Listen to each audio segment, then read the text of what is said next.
मराठा योद्धा मनोज जरांगे पाटील यांनी त्यांच्या मागण्यावर आग्रही राहू नये.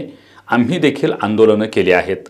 राजकारणात आणि समाजकारणात दोन पावलं मागं घ्यायची असतात. ओबीसींवर अन्याय नको ही आमची देखील भूमिका आहे. संपूर्ण मराठा समाजाला ओबीसीमध्ये वाटेकरी म्हणून टाकता येणार नाही. त्यामुळं मराठा समाजाला ओबीसीमधून आरक्षण नको या ओबीसींच्या भूमिकेला आमचा पाठिंबा असल्याचं केंद्रीय सामाजिक न्यायमंत्री रामदास आठवले यांनी स्पष्ट केलंय. ते आज कोल्हापुरात पत्रकारांशी बोलत होते. केंद्रीय सामाजिक न्याय राज्यमंत्री रामदास आठवले आज कोल्हापुरात आले होते. या दौऱ्यात शासकीय विश्रामगृहात त्यांनी पत्रकारांशी संवाद साधला. भारत-पाकिस्तान क्रिकेट सामन्यांबाबत सत्ताधारी आणि विरोधक यांच्यात सुरू असलेल्या वादावर बोलताना त्यांनी ऑपरेशन सिंदूरच्या माध्यमातून पाकिस्तानला धडा शिकवलाय. त्यामुळे खेळात राजकारण करण्याची गरज नसल्याची भूमिका मांडली आहे. खासदार संजय राऊत यांनी नको ते प्रश्न उपस्थित करून लोकांमध्ये संभ्रम निर्माण करू नये. शिवसेना उद्धव बाळासाहेब ठाकरे पक्षाच्या आंदोलनावर बोलताना त्यांनी नको ते विषय काढून लोकांचा वेळ वाया घालवला जात असल्याची टीका केली. खेळामध्ये राजकारण आणण्याची आवश्यकता नाही आहे. यापूर्वी भारत-पाकिस्तानची मॅच पूर्वी झालेली आहे. नकोत विषय काढून लोकांचा वेळ खर्च करणं बरोबर नाही आहे. त्यामुळं देशसुद्धा माझा आहे आणि कुंकूही माझं आहे आणि ऑपरेशन सिंदूरही माझं आहे. तर हे सगळ्यांनी मान्य केलं पाहिजे. त्यामुळं याच्यामध्ये राजकारण आणू नये अशी आमची भूमिका आहे. आणि पाकिस्तानच्या ॲक्टिव्हिटीजला आमचा कडा विरोध आहे. पाकिस्तानला आम्ही धडा शिकवलेला आहे. दरम्यान मराठा आरक्षणावर बोलताना त्यांनी आपली परखड भूमिका मांडली. EWSमधून मराठा समाजाला लाभ मिळत असताना सरसकट मराठा समाजाला ओबीसीमध्ये टाकणं हे योग्य नाही असंही त्यांनी सांगितलं.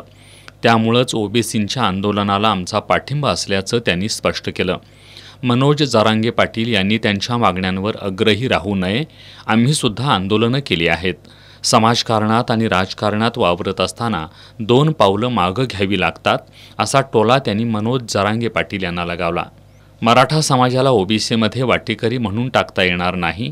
त्यामुळं ओबीसीमधून मराठा समाजाला आरक्षण नको या ओबीसींच्या भूमिकेला आमचा पाठिंबा असल्याचं त्यांनी सांगितलं. त्यामुळं आता वेगळं आरक्षण कुठून द्यायचं ते झालंच पाहिजे ते असं त्यांचं जे आग्रह आहे तर त्यांच्याबद्दल आम्हाला सहानुभूती आहे.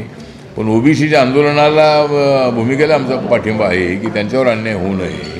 त्यांना अगोदरच त्यांची 50-52% त्यांची पॉप्युलेशन असतानाही त्यांना 27% आरक्षण मिळालेलं आहे. पुन्हा त्याच्यामध्ये वाटेकरी म्हणून सगळ्या मराठा समाजाला टाकता येणार नाही. पण स्वतंत्र मराठा समाजाला आरक्षण देण्याचा निर्णय 10% राज्यात झालेला आहे. आणि अजूनही त्याच्यामध्ये काय बदल होऊ शकतो का? ओबीसीच्या आरक्षणाला धक्का न लागता त्यांना कसं आरक्षण देता येऊ शकेल अजूनही त्याचा विचार महाराष्ट्र सरकार करत आहे आणि त्यांच्यावरसुद्धा अन्याय होणार नाही. 16 डिसेंबरला कोल्हापूरमध्ये बौद्ध धम्म परिषद होणार आहे. दरवर्षी ही परिषद होईल अशी माहिती त्यांनी दिली. तर स्थानिक स्वराज्य संस्थांच्या निवडणुकीमध्ये RPIला सामावून घेण्यासंदर्भात आज आमदार राजेश क्षीरसागर यांच्याशी चर्चा झाल्याचं त्यांनी सांगितलं. जिल्हा परिषदेच्या 4, महानगरपालिकेच्या 3 आणि पंचायत समितीच्या 7 ते 8 जागा मिळाव्यात अशी आपण मागणी केली आहे. पालकमंत्री प्रकाश आंबेडकर यांच्यासोबत बैठक घेऊन स्थानिक स्वराज्य संस्थांच्या निवडणुकीत RPIला जागा देण्यासंदर्भात चर्चा करण्याचा शब्द आमदार क्षीरसागर यांनी दिला असल्याची माहिती यावेळी नामदार आठवले यांनी दिली. तो बळाव लढण्याची भूमिका आमची अजिबात नाही. आमचं म्हणणं असं आहे की महायुती म्हणून त्या निवडणुका लढल्या पाहिजे. आणि आज मी आपल्या मुन्ना महाडिक यांची भेट झालेली आहे, त्यांच्याशी बोललेलो आहे. नंतर आपले राजेश क्षीरसागर जे शिवसेना एकनाथ शिंदेचे आमदार आहेत, 2 याचे महामंडळाचे अध्यक्ष आहेत, त्यांच्याशी बोलणं झालेलं आहे. आणि इथं महानगरपालिकेमध्ये ही त्यांनी सांगितलं की महानगरपालिका, जिल्हा परिषद आणि सगळ्या स्थानिक स्वराज्य संस्था आम्ही एकत्रित लढणार आहोत असं ते म्हणालेले आहेत. आणि RPIला नक्की आता त्या बैठकीला बोलू, पालकमंत्र्यांसोबत जी बैठक होईल त्याला बोलू. 3 ऑक्टोबर रोजी महाडला Republican Party of India Athawale गटाचा 68वा वर्धापन दिन साजरा होणार आहे. आगामी काळात RPIला व्यापक दिशा देण्याचा प्रयत्न आहे. आम्ही दुसऱ्याच्या कुबड्या घेऊन किती दिवस चालणार? व्यापक पक्ष उभारल्याशिवाय पर्याय नाही. याकडे कार्यकर्त्यांनी लक्ष देण्याची गरज असल्याचं त्यांनी सांगितलं. रिपब्लिकन पक्षाला एक व्यापक दिशा देण्याचा आमचा प्रयत्न राहणार आहे. आम्ही इतरांच्या कुबड्या घेऊन किती दिवस चालणार असा एक प्रश्न आमच्यासमोर आहे. त्यामुळे स्वतःच्या बळावर निवडणुका जिंकण्या इतपत कार्यकर्त्यांनी दुसऱ्या समाजाबद्दल पोचावं.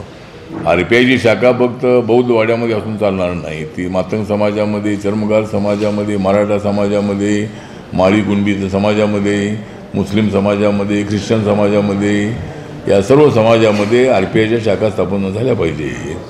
आणि एक व्यापक पक्ष उभा केल्याशिवाय आपल्याला गत्यंतर नाही की एक तर आता बाकीचे म्हणून रिपब्लिकन पक्ष व्यापक करण्याकडे कार्यकर्त्यांनी लक्ष द्यावं.